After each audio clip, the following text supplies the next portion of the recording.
Hey. That is a disgusting act by Randy Moss. He did what? Jackpot, baby! Ice up, son. Ice up.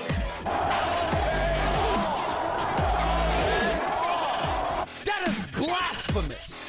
You can put it on the board. Yes. The Cincinnati Bengals.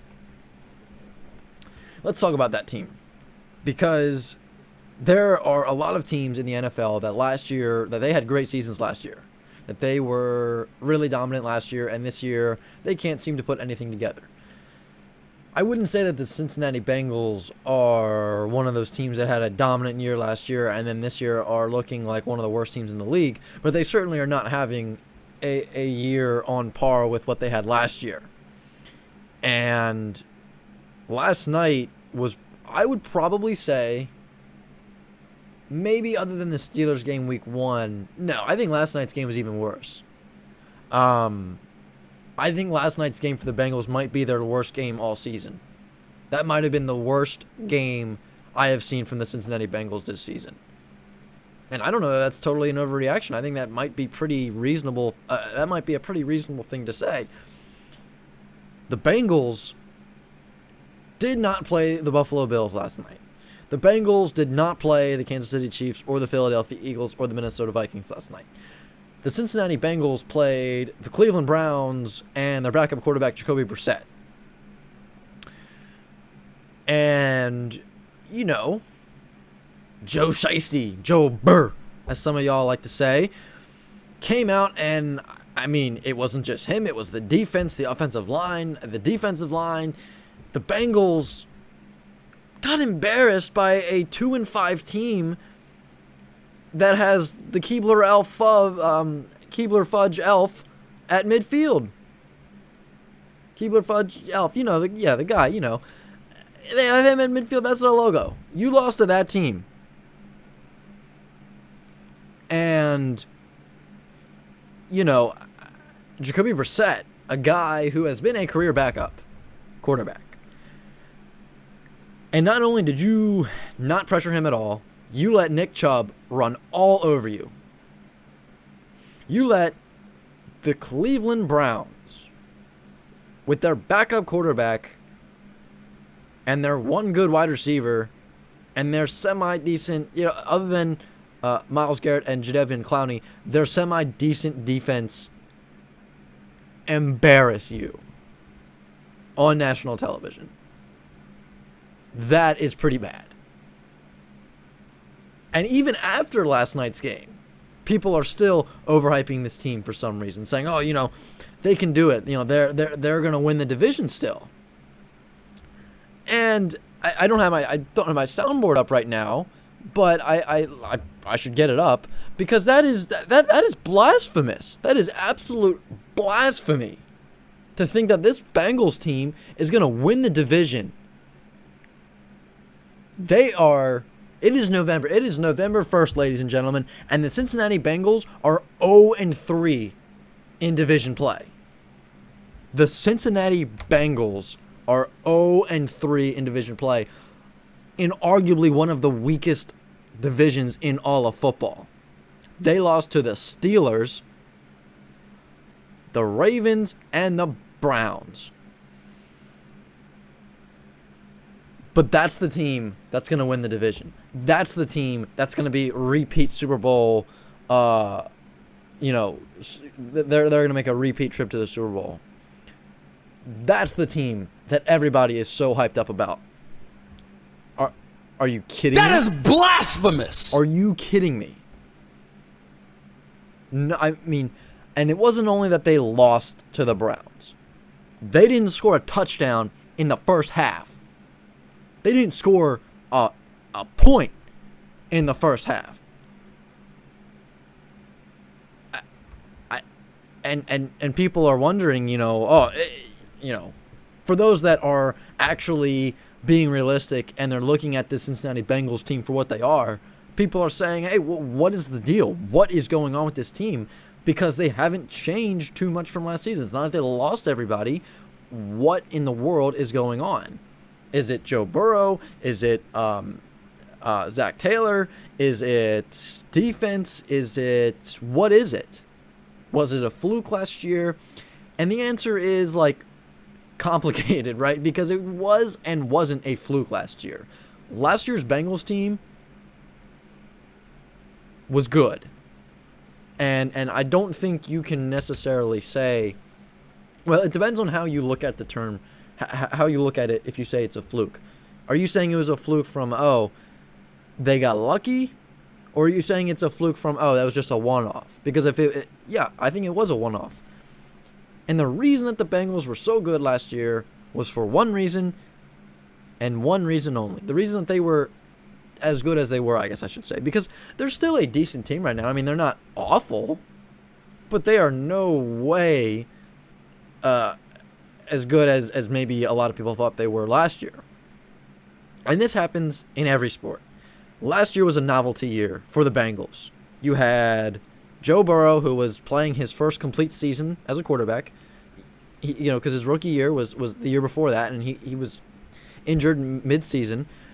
So this was his first complete season as the Bengals quarterback. They had Jamar Chase, rookie deal. They had T. Higgins and Tyler Boyd, who for the first time had a decent quarterback, and were not were not expected to be the top receivers of their team, and carrying the load. And their defense, Hendrickson and Bates stepped up big time last year. It was a novelty. Their offense was entirely new. We had not seen that yet. And nobody could figure it out except for the LA Rams until this season. Because you know what good teams do. You know what the Buffalo Bills and the Kansas City Chiefs do. Those teams that have been good for going on. I mean, the Chiefs have been good, for the last 5 or 6 years, dominant-wise.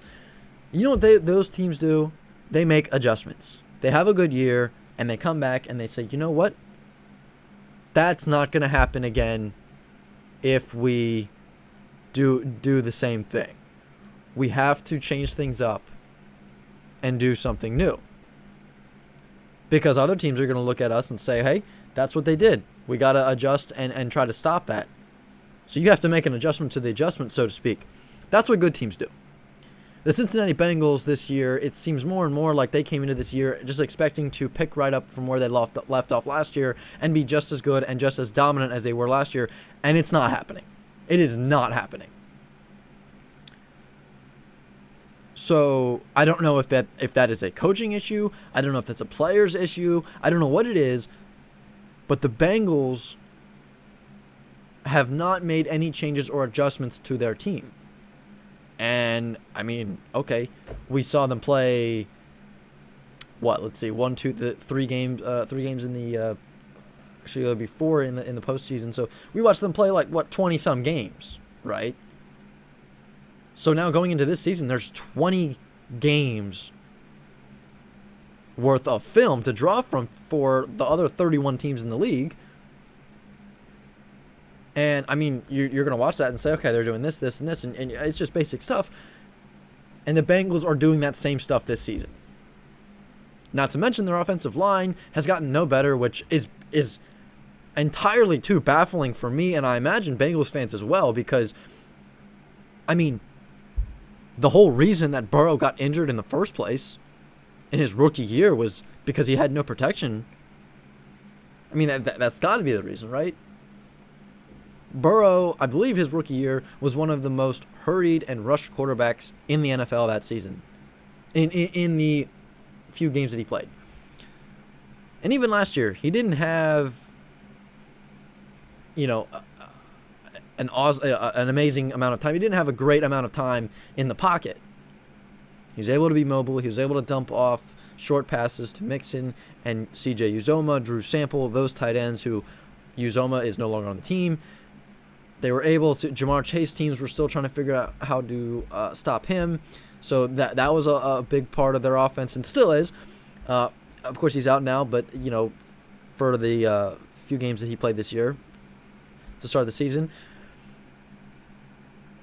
their defense is another issue. So their offensive line, they said going into the season, they rebuilt their offensive line and they got all these new weapons, and that. I'm sorry, I hate to break to you, but that's not how it works. You cannot just put some hodgepodge, mismatch offensive line together and expect it to work. An offensive line has to have chemistry. An offensive line has to have tenure and experience on that team. You have to have that kind of camaraderie, you might say. And you can't just take some guys that have been semi-decent on all these other teams and put them together and expect them to put out a great product. And, I mean, there were plenty of huge names out there, and the Bengals got none of them. Brandon Scherf was on the market.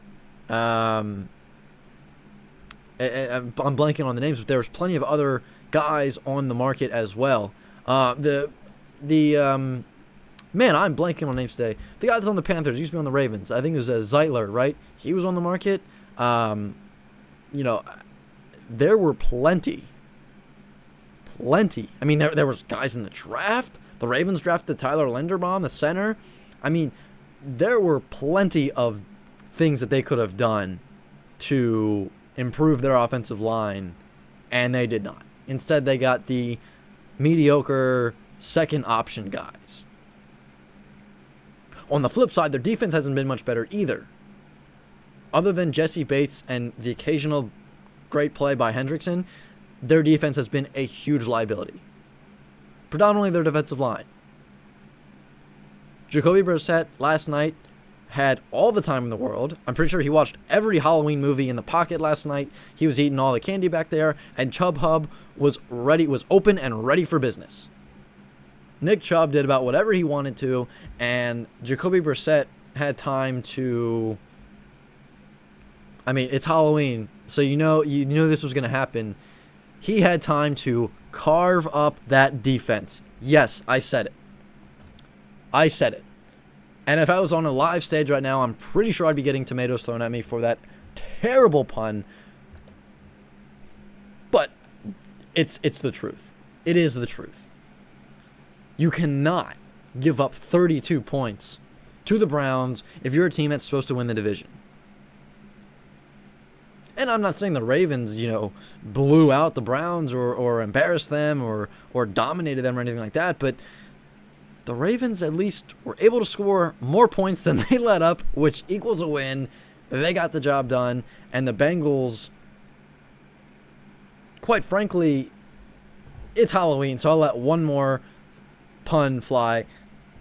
The Bengals looked spooked last night. They really did. I mean, that was not a good showing from a team that I've heard so much hype and so much, they're gonna win the division. They're gonna go back to the Super Bowl.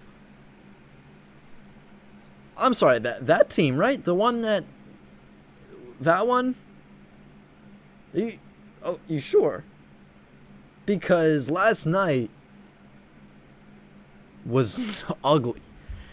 And one more thing, their best win, their best game of the year was against the Atlanta Falcons. And sure, the Falcons are right now in the lead for the division, but let's not kid ourselves. The Falcons are not some elite force where you have a good game against them and then it's, that's a signature win.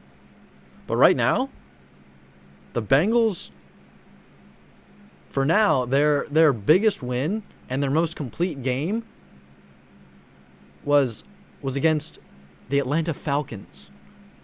And you could argue that and say, no, it was the Dolphins game. Okay, all right, it was the Dolphins game against Teddy Bridgewater for 3/4 of the game.